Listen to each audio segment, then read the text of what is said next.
just quickly recap on this foot. This was the long-toed foot. If you remember, it had a very, very long front wall, and I've taken quite a bit off already of this toe just to make it a little bit more manageable.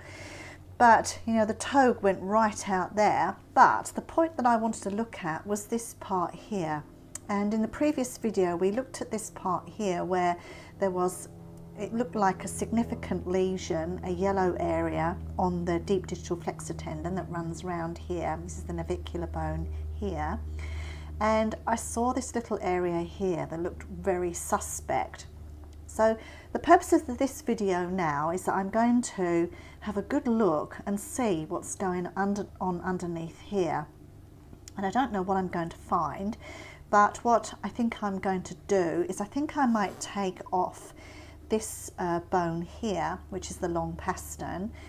I'll take this one out as well, the short pastern, and leave this part, and then have a look at it from like this side in. That's my plan. Let me just take this away for you and show you what we've got underneath. So just remember that this is the short pastern bone here.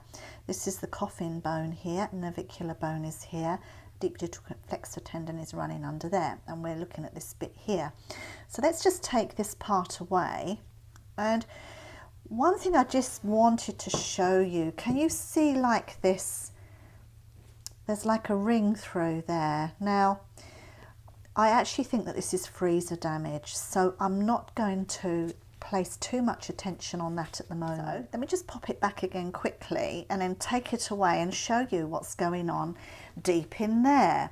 So this is the navicular bone from the side, and if I just tip it over, you can see the gliding surface there of the navicular bone where it glides against this bone here, the short pastern, and there is the gliding surface of the coffin bone.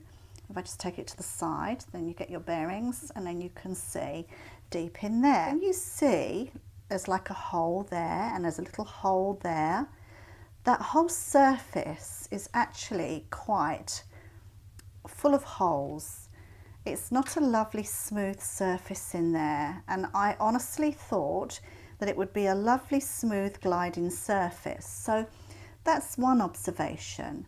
That surface of that coffin bone is not looking particularly healthy. Let me just zoom back out again because it's a bit wobbly.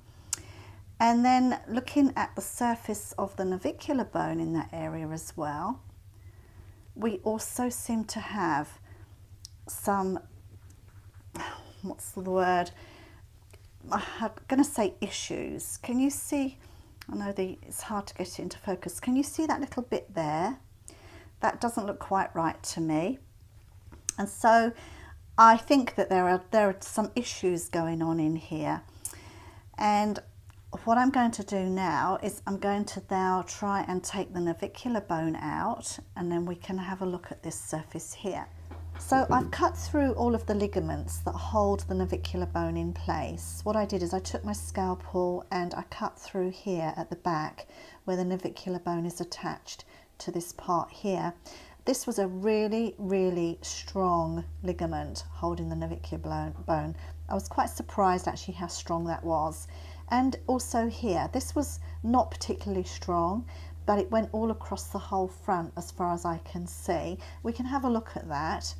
And there were also some ligaments across the back here, and I think that they're cruciate ligaments at the sides there.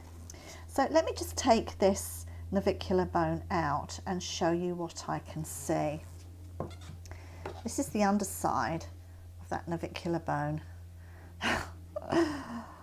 Well, we thought we'd see this, didn't we? Look at that.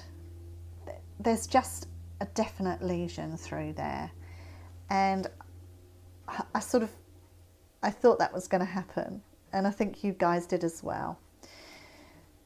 Can you see that this is actually a gouge? This is a gouge all through there, and it's quite discoloured.